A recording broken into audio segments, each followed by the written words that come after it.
Новата македонска држава, Демократска федерална Македонија, настана како резултат на народно-ослободителната борба на македонскиот народ во текот на Втората светска војна.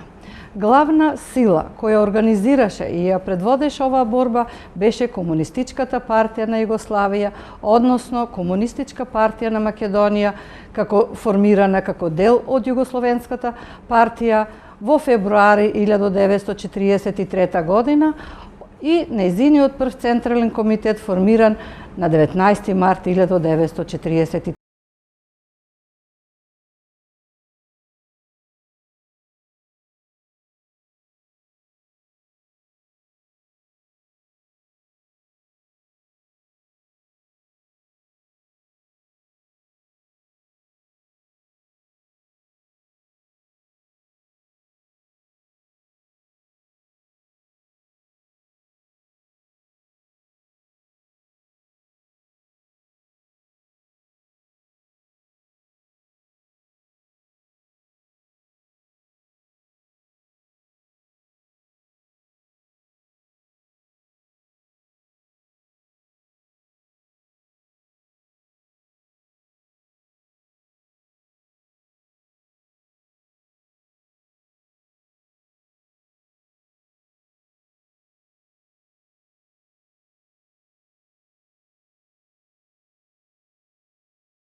Развиваше тој систем и таа федерација југословенска, би рекол најгруба подела може да се направи дека првите 20 години од 45-та до 65-та година преовладуваше, доминираше еден унитаристички пристап и концепт, чие олицетворение беше личноста и култот на маршалот Тито, кој беше и врховен командант на вооружените сили, и председател на републиката, и шеф на партијата, и се оно што беа најмоќни, најважни функции во државата, беа сконцентрирани во неговата личност.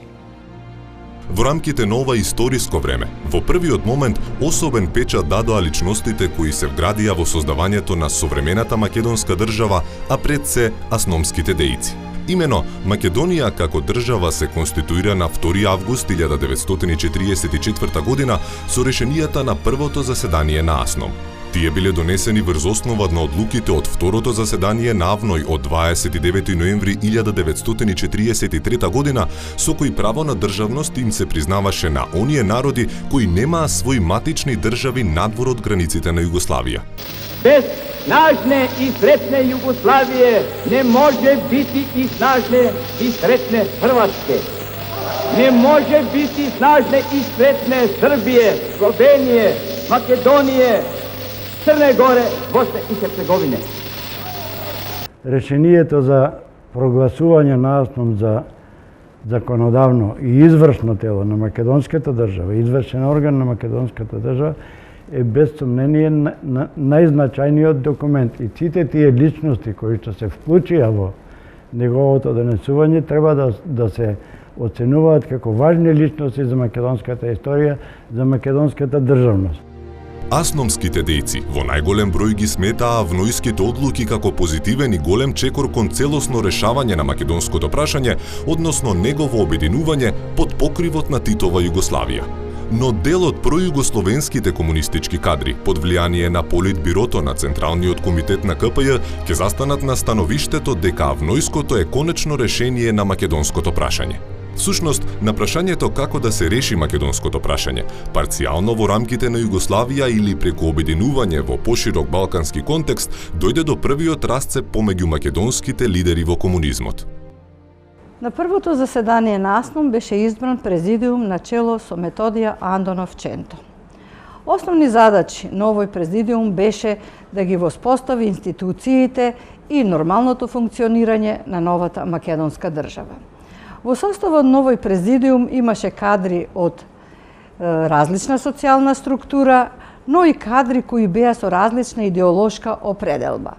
При тоа, дел од кадрите во президиумот, предводен од Методија Андонов Ченто, сметаат дека формирањето на македонската држава е само една етапа на борбата на македонскиот народ и дека по ослободувањето на Вардарскиот дел на Македонија, значи по ослободувањето на Демократска федерална Македонија, треба да следи втората етапа на борбата, односно борбата за обединување на македонскиот народ. И во редовите на Комунистичката партија настана, така да се каже, една поделба, една внатре партиска опозиција, која ние историчарите ја крстуваме и според документите, нели е наречена внатре партиска опозиција, односно автономисти и сепаратисти. Ченто постои прашање, добро бе, ние правиме држава, кој ќе биде орган, тој што ќе управува со таа држава. И тука беше некаква расправа. Ајде сега да не бараме некакво посебно име. У Русија го викат президиум, па и ние да го наречеме президиум. Добро, колективно тело. Сега кои ќе бидат членови. И почна разни предлози.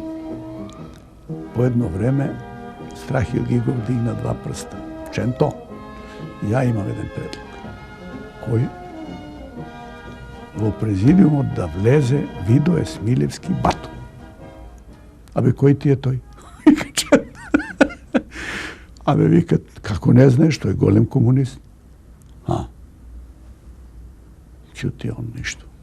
Абе, знае ли тој македонски? Па сега дали знае.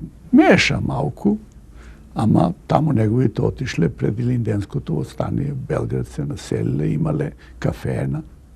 И таму се родил човекот, сега се разбира, не зборува како што се зборува во Гостиварско, од каде е он, таму некде. И да биде човек што не знае македонски у президиум, Абе, зошто бе? Ќе научи тука. Знаеш што ја тебе ти кажам, што ми е толку добар комунист, си го земете у Централниот комитет, а не у ова тело што треба да управува наша држава.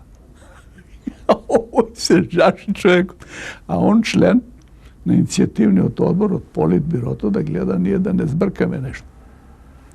И он барам пауза вика. Во едно време, еве ти го Страхил, ама со него иде темпо.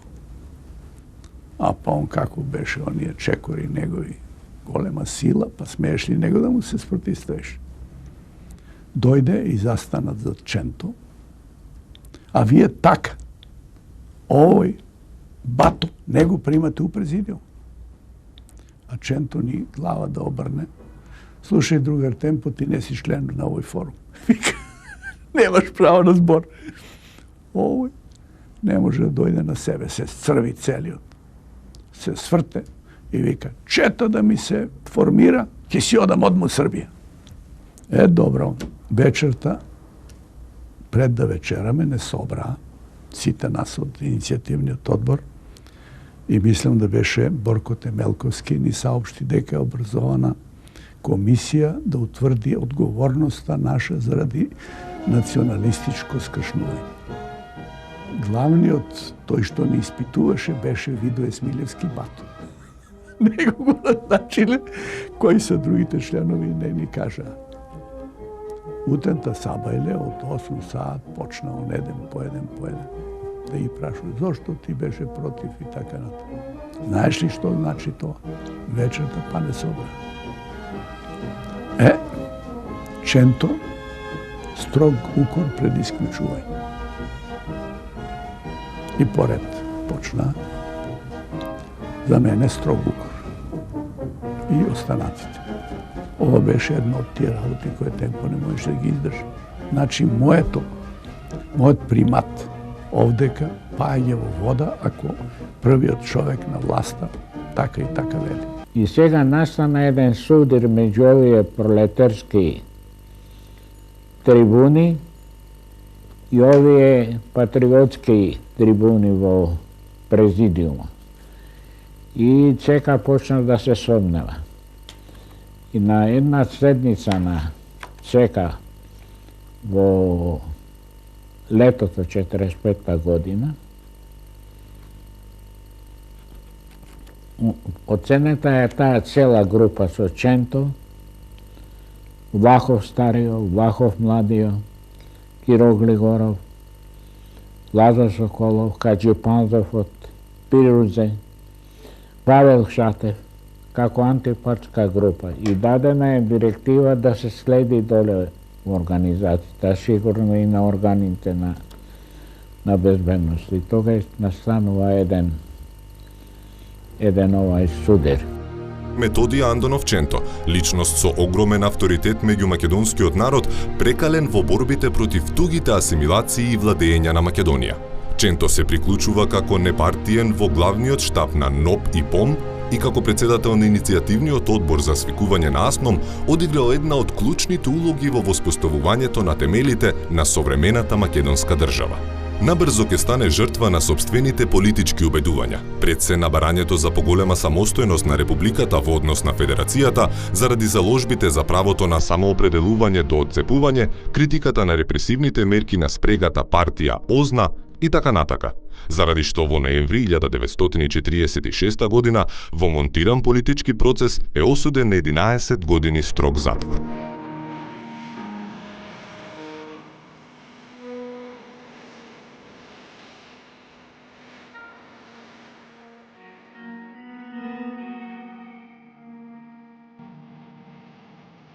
Методи Андонов Ченто, повеќе од интересна личност е, бидејќи Методи Андонов Ченто е и прв председател на Президиумот на Федерална Македонија. Меѓутоа, неговата политичка и човечка судбина е драмски тешко поврзана со судбината на македонскиот народ, од проста причина што бил 1945 година уапсен како државен непријател и не само тоа, според моето убедување, направен е тогаш државен удар врз председателот Методи Андонов Ченто од страна на другата пројугословенска линија, тоа ја предводеше Лазар Колишевски. Така што тие две струјене, едното промакедонски, другото пројугословенски, дури би рекол и просрпски, влијаело на судбината на првата македонска влада.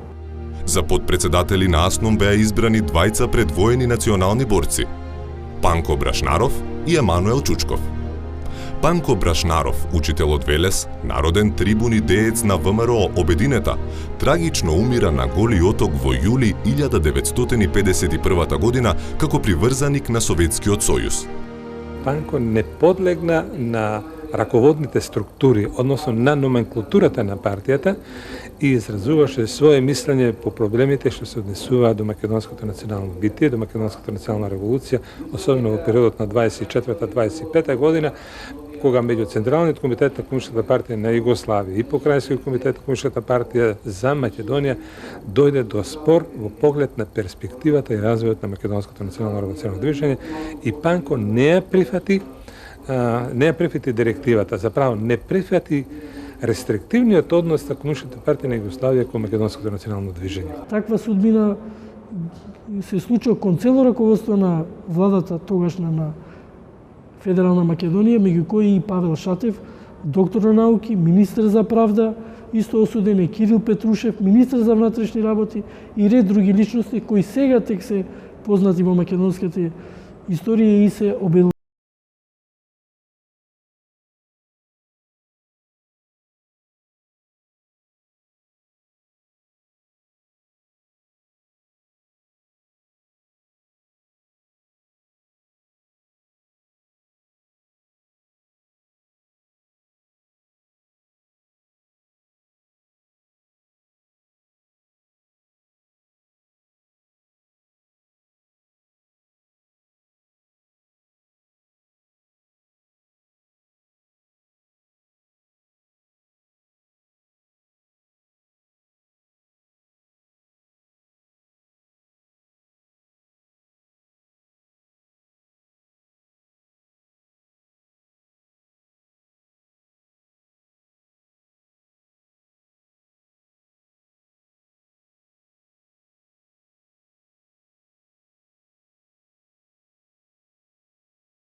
Затворан, држен во изолација и деградиран како творец, на крајот бил одведен на 5-годишно општествено превоспитување на Голи Оток.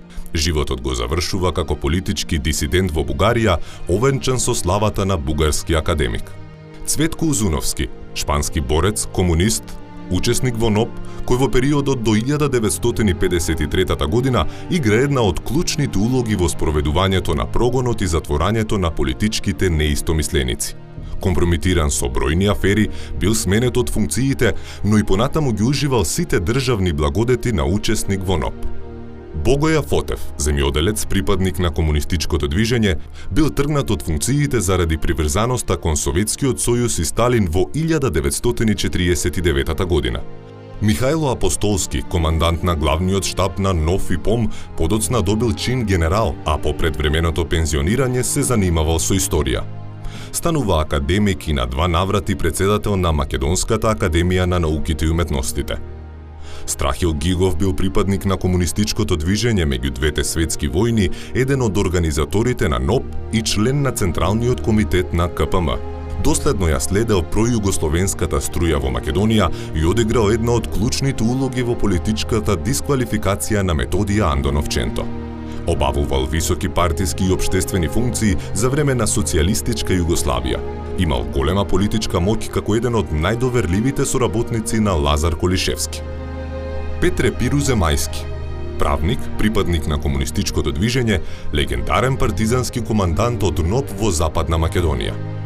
Во 1946 година е именуван за судија во Врховниот суд во Белград. Во ноември 1950 година бил уапсен и одведен на Голи Оток како приврзеник на резолуцијата на Информбирото. Кирил Петрушев, работник, комунист, паднал во немилост заради неговиот став околу забраната за враќањето на српските колонисти во Македонија во 1944 и 1945 година. Во 1949 година бил одстранет од сите функции како приврзеник на Советскиот сојуз и пензиониран. Јован Ѓоргов, свештеник, како член на президиумот бил вклучен накратко заради запазување на демократичноста на државата, во првиот момент, како и поради потребите да се реши статусот на Македонската црква во новата политичка заедница. Лазар Соколов, припадник на прогресивното студентско движење меѓу двете светски војни, како студент на Високата економско-комерцијална школа во Загреб, учесник во НОП, еден од најблиските соработници на Методија Андоновченто. Прогласен за автономист и сепаратист, се залагал за поголема економска самостојност на републиката во однос на федерацијата. Во 1949 година е одстранет од сите функции, а во 1950 одведен на Голи Оток како приврзаник на СССР. Покрај Соколов на Голи Оток беше одведен и Генадије Илиев Лешков, работник, учесник во НОП. Како приврзаник на Информбирото е убиен Кемал Аголи, учесник во НОП во Албанија и партизан во првата македонско-косовска бригада. Вера Ацева била деец во работничкото и комунистичкото движење во периодот меѓу двете војни и учесник во НОП од 1941 година. По ослободувањето извршува повеќе партиски, политички и државни функции. Во президиумот влегоа и Епаминонда Попандонов, кој најголем дел од работниот век го помина во секторот на просветата, потоа Камбер Хасан, Ацо Петровски, Младен Георгиев Челопечки и Лилјана Чаловска. Значи, првата фаза, асономска фаза од развој на македонската држава се одликува со една силна драматичност во која Методија Андоновченто заедно со неговите приврзаници Лазар Соколов, Владимир Полежиновски, Петре Пирузе Мајски, Димитар Влахов, Емануел Чучков, Венко Марковски, значи на поголема група сакаат се залага за поголема самостојност на Македонија во рамките на федерацијата, бараат нејзино обединување, дали во рамките на Југославија или во една поширока федерација, но превземаат неколку чувствителни прашања со кои доаѓаат во судир со сојузните власти, односно со Политбирото на ЦК-КПЈ. Членовите на президиумот со невиден елан и самопрегор се зафатиле со реализација на донесените акти во исклучително тешки услови. Целокупната работа на президиумот се одвивала преку неговите ресорни органи, односно преку избраните поверенства и повереници. Основната задача која се поставуваше на дневен ред во овие први денови на формирање на македонската држава беше конечно ослободување на македонската држава од сите окупатори и неизино изградување, односно изградувањето и функционирањето на институциите на државата од сите сфери на општествениот живот, почнувајќи од стопанството, обновата на земјата, обновата на индустријските капацитети, до регулирањето на просветниот живот, културата и така натаму. Значи, сето она кое требаше да биде атрибут на една нова современа.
година.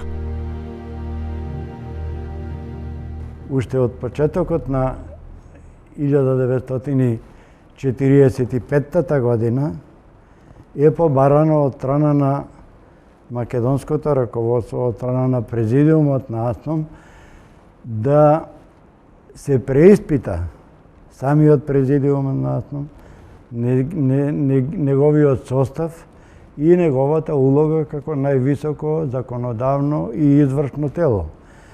Тоа преиспитување го побарал Едвард Карделј и го испраќа неговиот шеф на кабинет, подоцна амбасадор Дарко Чернеј, амбасадор во Чехословачка и во други земји, да му сугерира на президиумот да создаде едно работно тело, кое што работно тело ќе ја преземе главно улогата на президиумот на АСНОМ.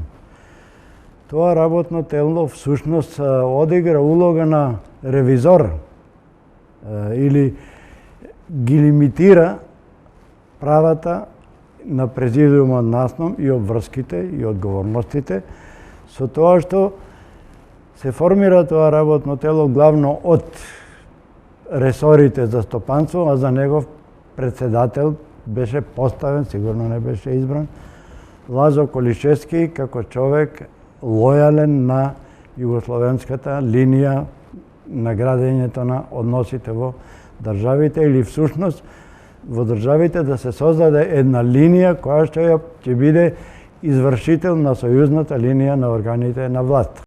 Колишевски како доверлив човек на Политбирото на Централниот комитет на КПЈ и воопшто на сојузната власт се до распаѓањето на СФРЈ бил еден од најмокните комунистички лидери во Македонија, кој во одредени периоди ги држал конците на целокупната власт во републиката.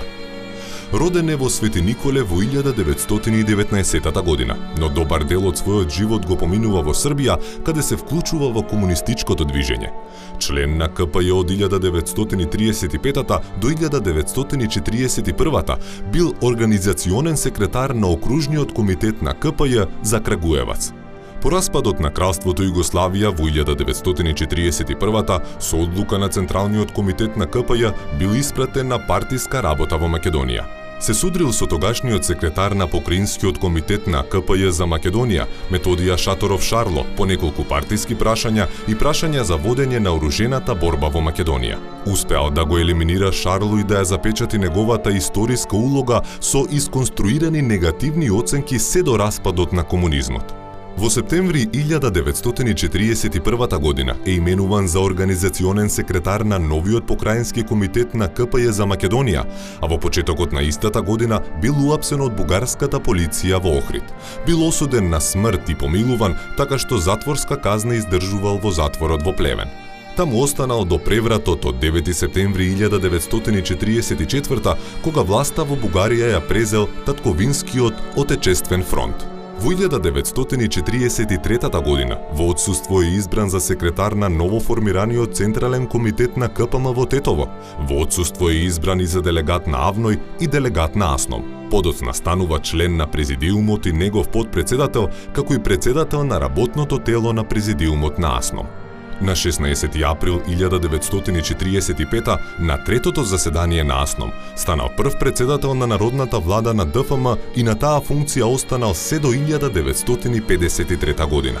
Бил и председател на Народното собрание на Народна република Македонија, сојузен пратеник во сите свикувања на Сојузното собрание од 1945 до 1972 година. Како член на председателството на СФРЈ, накусо по смртта на Јосип Броз Тито во мај 1980 година е негов председател. Во Македонија е доследен спроводник на паролата «И по Тито Тито», со која догматските сили во партијата настојуваат да ги задржат стекнатите позиции и да ги сопрат демократските процеси во општеството.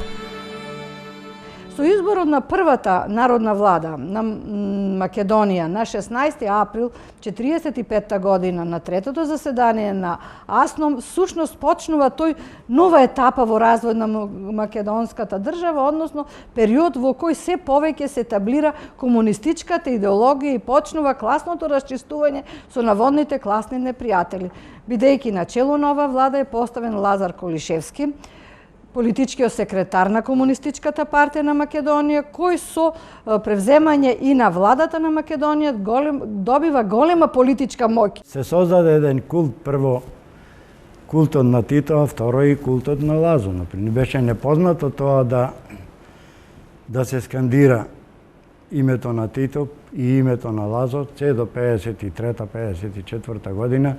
Всушност се одвиваше под мотото на обновата, се одвиваше под паролата Тито Лазо, народ, партија и така натаму.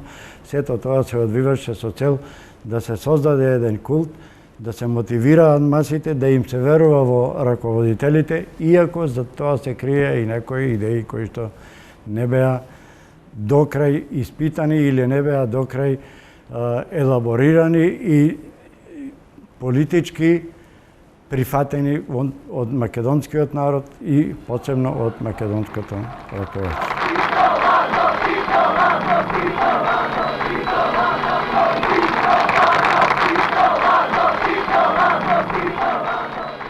Веќе од 46 година, заради веќе развојот на околностите, почнува да се ликвидира тој процес. Со, да кажеме, преминот на президиумот на Асном во влада на НРМ, која води Колишевски, со апсолутно предоминирање на КПМ и нејзиниот Централен комитет во државните органи и со постепено ликвидирање на самите учесници на АСНО.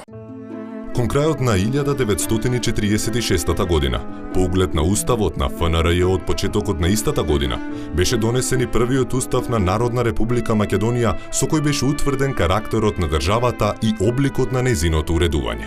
При тоа, иако во уставот не е децидно нагласена раководната улога на партијата, сепак во практиката таа ги раководела и контролирала сите сектори на општествениот живот, од економијата до културата. Методи Андонов Ченто се побунува на таквата политика која спроведува Политбирото на ЦККП и владата на Македонија, нели, на чело со Лазар Колишевски. Но набрзо бил деградиран, уапсен, затворен, осуден на 11 години затвор, бидејќи се спротиставувал на таквата цврста репресивна политика која почнуваа да ја спроведуваат комунистичките кадри во Македонија. Со цел да воспостави целосна контрола над производството и распределбата, а со тоа да го зацврсни и својот монопол на политичката власт, партијата презеда радикални промени на собственичките односи кои се одвиваа низ неколку фази. При тоа, специфичноста на промените на собственичките односи во периодот 1944-1946 година се состоела во тоа што започнала да се остварува пред спроведувањето на формална национализација преку мерките на конфискација на имотите на противниците на НОВ и врз база на секвестар на имотите кои окупаторските власти присилно ги оттугиле. И замислете си, во една Македонија, една аграрно неразвиена земја, со неразвиена индустрија, пролетарија, стопанство, најнос почнува некакво водење на класна борба. Па имателите на собственост, дури за најмала собственост, се прогласуваат за класни непријатели. Врзни се врши тортура, репресија, јавно се понижуваат. Таа мерка, така во едно матно време, како што тогаш беше, се уште да не беа проработили сите институции во својот демократски капацитет и така натаму. Беше неселективна и страда многу луѓе кои немаше никаква потреба да им се одзема имотот. Има еден многу битен документ на првото заседание, имено Декларацијата за правата на граѓаните на Македонија, која предвидува еден краток документ. Меѓутоа, според моје мислење, на ниво на Француската декларација за правата на човекот или Американската декларација за независност, кои обезбедуваат граѓански права, политички права, сите, и се разбира, вклучувајќи го и правото на приватна собственост. Овој документ е во процесот на ликвидација на АСНОМ, година-две подоцна, со уставот на првиот устав на НРМ и така натаму, апсолутно анулиран, поништен. Во периодот од 1945 до 1948 година, во рамките на активностите на државното и партиското раководство во Македонија, најмасовни мерки во кои биле ангажирани сите политички структури беа мерките за ревизија на аграрната реформа и колонизација, спроведувана во меѓувојниот период. Ревизијата на предвоената аграрна реформа беше поврзана со враќањето на дел од поранешните српски колонисти во Македонија, протерани од бугарските власти во 1941 година, така што таа навлегуваше во чувствителните македонско-српски односи. Тргнувајќи од позициите за заштита на македонското селанство, Емануел Чучков, Методи Андонов Ченто, Панко Брашнаров, Кирил Петрушев, Јордан Блажевски и други македонски кадри беа против враќањето на поранешните колонисти заради што беа политички деградирани. Истовремено со ревизијата се спроведуваше и новата југословенска аграрна реформа и колонизација со која се одземаше земјата на големопоседите, банките, паричните заводи и црквите и се доделуваше на државните стопанства, за другите и на малоимотните и безимотните селани со цел нивно социјално згрижување. Со овие мерки во рамките на аграрот, КПЈ во овој прв период била принудена да отстапи од долгорочната концепција за колективизација на селото, бидејќи речиси целата обнова, суровинската база, излекувањето екстра профит и прехраната на населението тежела врз плеките на селанството кое не било подготвено да се откаже од приватниот посед земја. По спроведувањето на првата национализација и привршувањето на аграрната реформа, следи воведувањето на планското стопанство, односно првиот 5-годишен план за развој на народното стопанство од 1947 до 1951 година. Планот бил централна точка во партиската агитација и пропаганда и темелно разработуван на сите партиски форуми кои понатаму давали директиви за негова реализација. Со него требало индустриското производство да се зголеми за 5 пати, а земјоделското за 1,5 пати во однос на предвоеното. Со оглед на крајно сиромашната стартна позиција, планот бил крајно нереален, а во текот на 1950 година бил продолжен заради откажувањето на помошта од страна на СССР и источните земји, како и блокадата настаната за време на судирот на КПЈ со Информбирото.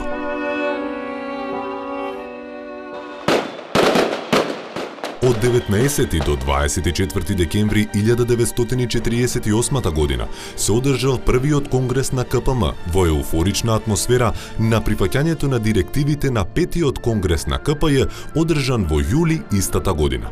На конгресот политички извештај поднел партискиот лидер Колишевски, кој меѓу другото дал низа историски оценки за настани и личности на народно-ослободителното движење, изазал ставови за повеќе прашања за развојот на партијата и државата.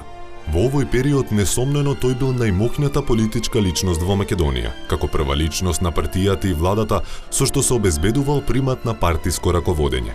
На петиот конгрес на КПЈ, Колишевски бил избран за член на Централниот комитет на КПЈ, а покрај него беа избрани и Видој Смилевски Бато, Вера Ацева, Страфил Гигов, Борко Темелковски и Цветко Узуновски.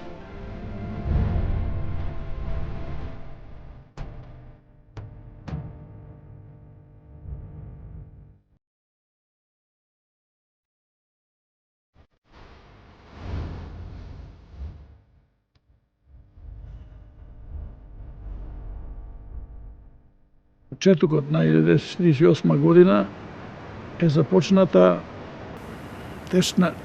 тешка кавга меѓу Комунистичката партија на Југославија и на Советскиот сојуз, под чија контрола беа сите партии на источноевропските земји, а на 28 јуни 1948 година е објавена резолуцијата на Информбирото со кое се бара симнување на властите во Југославија и воспоставување на нова власт послушна на Сталин. Почна конфронтација и на границите со Југославија, во Унгарија, до некаде и во Румунија, особено во Унгарија и во Бугарија, беа расположени големи сили на источноевропските земји и на Советскиот сојуз со една закана да може да војно интервенират. Сударот на Комунистичката партија на Југославија со Информбирото беше употребен од страна на комунистичкото раководство во Македонија за расчистување со сите оние кадри и комунистички и национални дејци кои не беа членови на Комунистичката партија,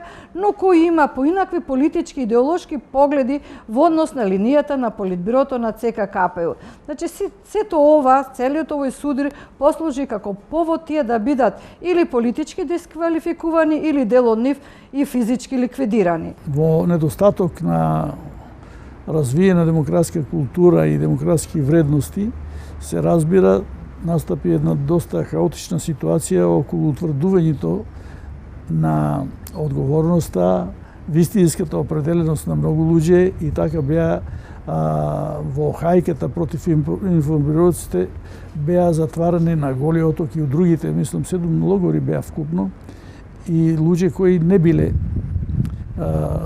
невини луѓе.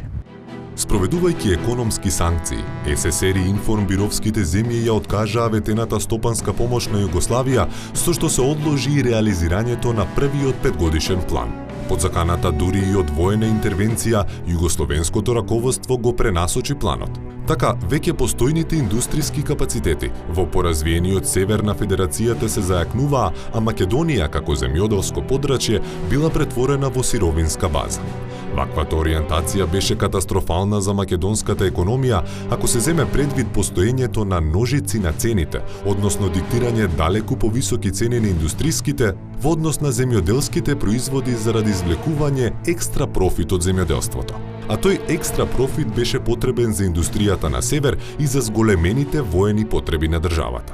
посебно значи од периодот од 48 година, кога се расчисти со сите оние промакедонски елементи кои има поинакви идеолошки политички ставови, фактички овие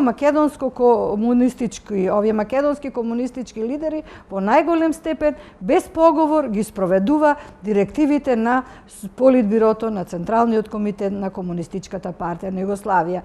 И во голема степен одредени мерки кои ги донесоа во овој период беа на штета на развојот на македонското стопанство. Кога зборуваме за последиците од судирот со Информбирото на стопански план, неподелен е заклучокот дека една од најнегативните за Македонија била ориентацијата за радикален курс на колективизација на селото, која почнала да се спроведува по вториот пленум на Централниот комитет на КПЈ, одржан при крајот на јануари 1949 година. Македонското раководство превзеде по сојузна директива, нели, во јануари 1949 година беше превземена колективизација на селото, која во Македонија се спроведе многу поразлично отколку она во Словенија. Имено, од 4 категории на земјоделски задруги, односно колективи, првиот и вториот тип на задруги ја задржува, односно селанецот во овие задруги ја задржуваше приватната собственост на земјата. И во Словенија се тргна прв и втор тип на задруги како понизок тип. Но македонското раководство до крај сервилно и догматски кон сојузните овие органи и одредби смета дека не, вика, зошто ние да чекаме толку многу, ќе одиме веднаш трети, четврти тип, односно со едно огромно масовно насилство на македонското селанство му беше одземена земјата. Почетоците на колективизацијата кореспондираа и со привршување на мерката за уништување на козите, кое пак предизвика празнење на стотици планински села.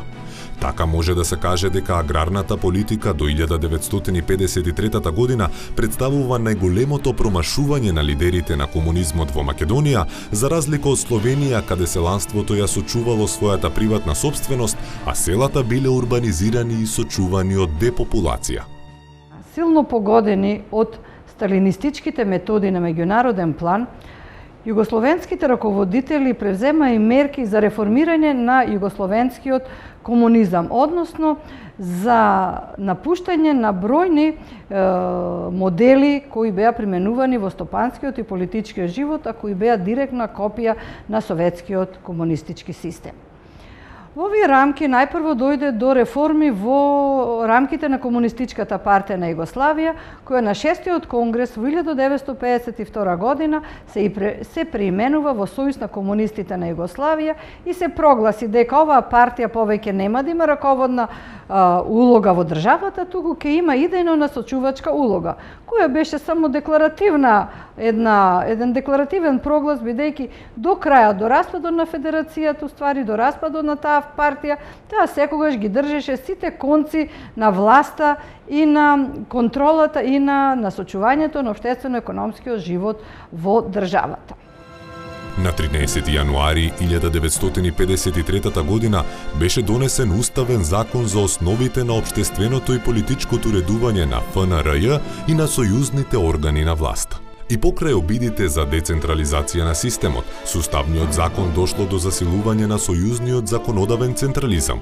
Напуштена е уставната конструкција за републиката како изворен носител на државниот суверенитет, при што и Македонија изгубила значителни елементи на државност. Со уставниот закон на Народна република Македонија, републиката се дефинира како социјалистичка демократска држава на работниот народ на Македонија, доброволно соединет со работниот народ од другите народни републики на ФНРЈ како сојузна држава на суверени и рамноправни народи. Наместо влада на Народна република Македонија бил востановен извршен совет како политичко извршен орган на собранието на Македонија со председател Лазар Колишевски. На 5 март 1953 година умира Јосиф Висарионович Сталин и постепено се нормализираат односите на ФНРЈ и СКЈ со СССР и земјите на Информбирото.